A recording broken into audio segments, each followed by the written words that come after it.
Assalamualaikum warahmatullahi wabarakatuh. Halo semuanya, perkenalkan aku Resa Novianti dengan NIM 241200081, mahasiswa IHIP Siliwangi dari program studi Pendidikan Bahasa Sastra Indonesia kelas A2. Pada kesempatan kali ini, saya akan menyampaikan komentar mengenai cerpen berdasarkan sudut pandang teori dengan judul Di Negeri Para Pesolek, karya Dr. Heri Cunaini Epung, selaku dosen pengampu mata kuliah pengantar ilmu sastra. Nah, sebelum saya menjelaskan apa saja sih teori sastra itu, nah di sini saya akan menjelaskan terlebih dahulu apa sih teori itu. Nah, teori adalah yang pertama, pendapat yang didasarkan pada penelitian dan penemuan yang dikuatkan oleh data dan argumentasi. Kedua, penyelidikan eksperimental yang mampu menghasilkan fakta berdasarkan ilmu pasti, logika, metodologi, dan argumentasi. Ketiga, asas dan hukum umum yang menjadi dasar suatu kesenian atau ilmu pengetahuan. Keempat, pendapat, cara, dan aturan untuk melakukan sesuatu. Nah, setelah mengetahui pengertian teori itu sendiri, apa saja sih teori sastra itu? Nah, yang pertama itu ada mimetik. Mimetik berasal dari bahasa Yunani, yaitu mimetis yang berarti tiruan, meniru, atau perwujudan. Dalam pendekatan mimetik, karya sastra dianggap sebagai tiruan atau perwujudan dari kehidupan nyata. Nah, pendekatan ini menitik beratkan pada hubungan antara karya sastra dengan lingkungan sosial budaya atau semesta yang melatar belakangi lahirnya karya tersebut. Nah, mimetik dalam cerpen yang berjudul Di Negeri Para Pesolek ini adalah di mana cerpen ini berhasil menggambarkan kehidupan sosial budaya serta keindahan alam gitu pada negeri tersebut. Di mana diceritakan bahwa negeri tersebut adalah negeri yang aman gitu dan juga memiliki keindahan yang luar biasa di mana menghadirkan sebuah kebahagiaan. Juga sebuah undang-undang atau peraturan yang dibuat oleh pemimpin tersebut tentang wajibnya para masyarakat itu berpos foto dan juga menyelipkan deskripsi singkat tentang kegiatan yang dilakukan dan kemudian dipost di sosial media. Tujuannya yaitu tiada lain hanya untuk pemimpin itu bisa melihat dan juga memantau kegiatan masyarakat tersebut. Yang kedua yaitu teori objektif. Objektif dalam teori sastra adalah pendekatan yang memandang karya sastra sebagai karya yang dapat berdiri sendiri dan memiliki kehidupan sendiri. Seperti diceritakan dalam cerpen yang berjudul Di Negeri Para Pesolek ini, di mana negeri yang mendatangkan berbagai kebahagiaan, tertata rapi, indah, dan tentu saja memiliki teknologi yang sangat maju. Di negeri ini, apapun dan siapapun wajib dan harus mengunggah foto dan deskripsi singkat pada media yang sudah disediakan oleh pemerintah, sehingga pemerintah dapat memantau dan mengetahui aktivitas rakyatnya. Tujuannya tiada lain hanya untuk kemajuan dan ketentraman negeri ini.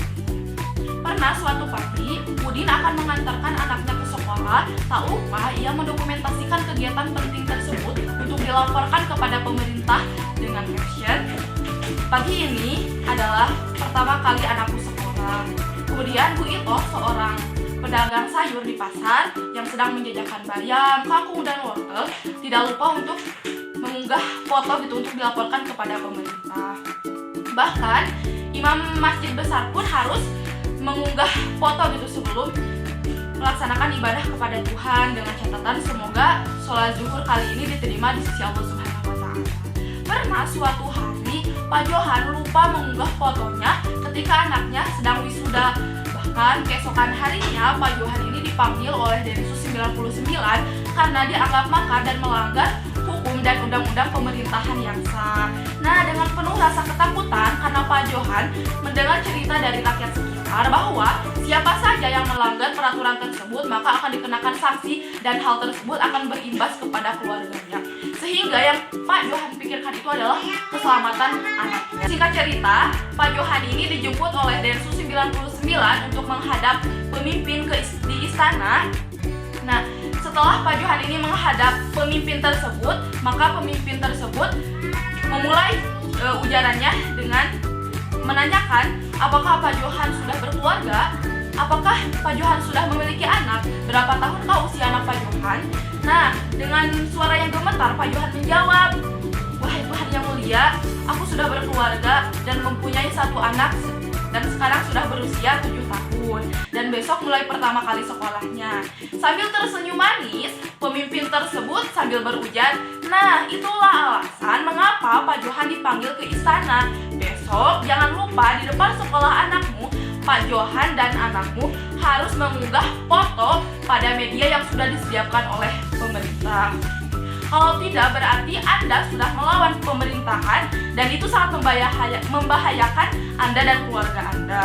Nah, dari cerpen tersebut diceritakan bahwasannya mayoritas masyarakat itu sudah melaksanakan kewajibannya, yaitu mengunggah berbagai aktivitas pada sosial media yang sudah disediakan oleh pemerintah, seperti halnya Pak Udin, Bu Ito, dan imam masjid. Tetapi di sini ada satu tokoh yang melanggar hal tersebut, yaitu Pak Johan karena lupa. Tetapi sebenarnya Pak Johan itu bukan benar-benar lupa, tetapi Pak Johan itu menganggap kecil hal tersebut, sehingga hal tersebutlah yang membahayakan dirinya dan merugikan dirinya. Nah, dari kejadian tersebut, Pak Johan itu harus menurunkan idealismenya dan menaati berbagai peraturan yang ditetapkan oleh pemerintah. Karena bagaimanapun juga Pak Johan ini merupakan warga negara asli sana. Yang ketiga, itu ada teori ekspresi. Ekspresi dalam teori sastra adalah pendekatan yang menitik beratkan pada ekspresi, perasaan, dan dunia batin pengarang. Teori ekspresif memandang karya sastra sebagai sarana untuk mengungkapkan ide-ide, angan-angan, cita-cita rasa, pikiran, dan pengalaman pengarang. Pendekatan ekspresif juga dikenal sebagai pendekatan biografi karena studi sastra dalam model ini berusaha mengungkapkan latar belakang kepribadian dan juga kehidupan pengarang. Nah, di mana penulis cerpen di Negeri Para Pesolek ini menggunakan tata bahasa yang jelas, alur cerita yang menarik, juga makna kata yang mudah dipahami oleh pembaca. Di mana penulis ini berusaha mengajak kepada pembaca untuk ikut merasakan dan menikmati alur cerita cerpen. Yang keempat, itu ada teori reseptif. Teori reseptif adalah pendekatan untuk memahami dan menilai karya sastra berdasarkan tanggapan pembaca, di mana tanggapan pembaca dapat berupa tanggapan aktif dan juga tanggapan pasif. Tanggapan aktif seperti komentar, kritik, ulasan atau resepsi, sementara tanggapan pasif bersifat pemahaman pribadi pembaca yang bersifat personal yang tidak diketahui oleh orang lain. Nah, contoh di sini saya menggunakan tanggapan aktif, yaitu berupa komentar karena diketahui oleh orang lain. Nah, setiap pembaca juga pasti ikut merasakan alur ceritanya dan bebas bertanggapan, baik berupa tanggapan aktif maupun tanggapan pasif.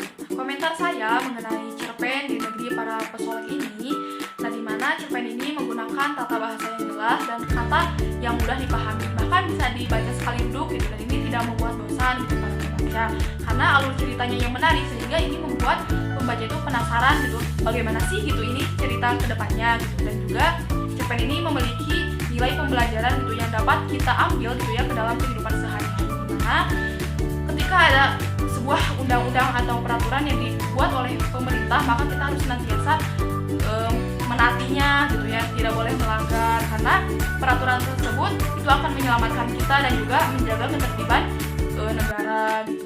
Sekecil dan sebesar apapun itu aturan tersebut, kita harus menganggap penting hal tersebut gitu. Nah, mungkin sekian yang dapat saya sampaikan, semoga bermanfaat bagi kita semua.